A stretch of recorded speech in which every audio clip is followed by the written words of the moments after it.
ચાલો આજે આપણે વાત કરીએ આપણા સૌર મંડળની એક મોટી અજાયબી વિશે. આપણે જઈ રહ્યા છીએ ગુરુ ગ્રહ પર અને જાણીશું એના પર ચાલી રહેલા એક રહસ્યમય તોફાન ગ્રેટ રેડ સ્પોટ વિશે. એક મિનિટ માટે વિચારો, એક એવો તોફાન જે એટલું મોટું છે કે એની અંદર આપણી આખી પૃથ્વી સમાઈ જાય. અને ના, આ કોઈ સાયન્સ ફિક્શન ફિલ્મની વાત નથી. આ તો આપણા પોતાના સૌર મંડળની જ એક હકીકત છે. તો આ ભયંકર તોફાન છે ક્યાં, એને સમજવા માટે આપણે પહેલાં એના ઘરને એટલે કે ગુરુ ગ્રહને બરાબર સમજવો પડશે. ગુરુ જે ખરેખર આપણા સૌર મંડળનો રાજા ગણાય છે. એટલે કે ગુરુ કેટલો મોટો છે? એટલો મોટો કે એની અંદર એક નહીં, બે નહીં, પણ પૂરી 1300 પૃથ્વીઓ સમાઈ શકે છે. જરા વિચારો. અને હા, એ મોટા ભાગે હાઇડ્રોજન અને હિલિયમ ગેસનો બનેલો છે. એટલે જ તો એને ગેસ જાયન્ટ કહે છે. અને બસ આ જ વાયુનું વાતાવરણ છે જે ત્યાં આવા ભયાનક તોફાનો પેદા કરે છે. તો હવે આવીએ આપણા મુખ્ય મુદ્દા પર. જુઓ, ગુરુ પર તોફાનો તો ઘણા ચાલે છે, પણ એમાં એક એવું છે જે બધાનું ધ્યાન ખેંચે છે. નામ છે એનું ગ્રેટ રેડ સ્પોટ. 16,000 કિલોમીટર. આ આંકડો યાદ રાખજો. આ ગ્રેટ રેડ સ્પોટ્સનો વ્યાસ છે. હવે સરખામણી માટે આપણી પૃથ્વીનો વ્યાસ કેટલો છે? માંડ 12,700 કિલોમીટર. સમજી ગયા? મતલબ કે આ એકલું તોફાન જ આપણા આખા ગ્રહ કરતાં પણ વધારે પહોળું છે. અકલ્પનીય છે નહીં? વૈજ્ઞાનિક ભાષામાં આને પ્રતિચક્રવાત કહેવાય છે. એટલે કે એક હાઈ પ્રેશરવાળું તોફાન જે ગોળ ગોળ ફર્યા કરે છે. પણ સાચી વાત તો એ છે કે આને સામાન્ય વાવાઝોડું કહેવું એ એનું અપમાન છે. આ તો એક એવી ઘટના છે જેનું કદ જ આખા ગ્રહ જેવડું છે. અને વાત ખાલી સાઇઝની નથી, એની તાકાત તો જુઓ. આપણે ત્યાં સૌથી ખતરનાક વાવાઝોડું આવે તો પવનની સ્પીડ કેટલી હોય? લગભગ 300 કિલોમીટર પ્રતિ કલાક. હવે ગ્રેટ રેડ સ્પોટની વાત કરીએ તો ત્યાં પવન 680 કિલોમીટર પ્રતિ કલાકની સ્પીડ પકડી શકે છે. એટલે કે આપણા સૌથી ભયાનક તોફાન કરતાં પણ બમણી સ્પીડ. સારું, તો આ તોફાન મોટું છે, શક્તિશાળી પણ છે. પણ જે વાત આને ખરેખર એક રહસ્ય બનાવે છે ને, એ છે એની ઉંમર.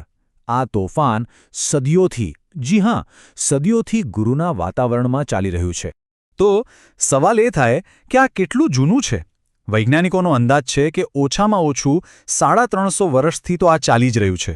વિચારો, 1600ના દાયકામાં જ્યારે પહેલીવાર ટેલિસ્કોપ બન્યા ત્યારથી લોકો આ લાલ ડાઘ જોઈ રહ્યા છે. અને મજાની વાત તો એ છે કે 1800ના દાયકામાં તો એ આજના કરતાં 2-3 ગણું મોટું હતું.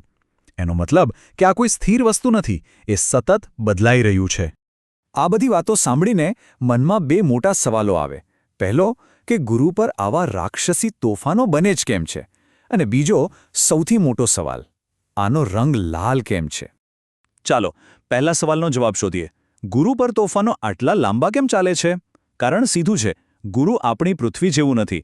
આપણે ત્યાં વાવાઝોડું આવે, જમીન પર પહોંચે અને શાંત પડી જાય. પણ ગુરુ પર તો કોઈ જમીન જ નથી. એ તો બસ ગેસનો એક મોટો દડો છે. એના કેન્દ્રમાંથી ગરમી નીકળે, ઉપર ગેસના પળ ફર્યા કરે. એટલે તોફાનને રોકવાવાળું કોઈ જ નથી. બસ ચાલ્યા જ કરે સદીઓ સુધી. પણ એનો લાલ રંગ? આ એક મોટો કોયડો છે. વૈજ્ઞાનિકો પાસે કેટલીક થિયરીઓ છે. એક એવું કહે છે કે ગુરુના વાતાવરણમાં એમોનિયા જેવા ગેસ છે જે સૂર્યના યુવી કિરણો સાથે મળીને કંઈક લાલ રંગનું બનાવે છે. પણ આ ફક્ત એક થિયરી છે. પાક્કો જવાબ હજી કોઈની પાસે નથી. આ રહસ્ય હજી ઉકેલાયું નથી. આટલું ઓછું હોય એમ આ સદીઓ જૂના તોફાન વિશે હવે એક નવું જ રહસ્ય સામે આવ્યું છે. અને જાણીને ખરેખર નવાઈ લાગશે. ગ્રેટ રેડ સ્પોટ ધીમે ધીમે નાનો થઈ રહ્યો છે. એકવાર ફરીથી સરખામણી કરી લઈએ. પૃથ્વીનું તોફાન થોડા દિવસોનું મહેમાન, ગુરુનું 350 વર્ષથી ચાલી રહ્યું છે. પવનની સ્પીડ બમણીથી પણ વધારે, અને કદ આખી પૃથ્વી સમાઈ જાય એટલું. એટલે જ જ્યારે વૈજ્ઞાનિકોને ખબર પડી કે આ મહાકાય તોફાન હવે સંકોચાઈ રહ્યું છે, ત્યારે બધા માટે એક મોટો ઝટકો હતો, એક નવો કોયડો. નાસાનું જૂનો મિશન જે 2016થી ગુરુની પરિક્રમા કરી રહ્યું છે, એણે આ વાત પાક્કી કરી છે.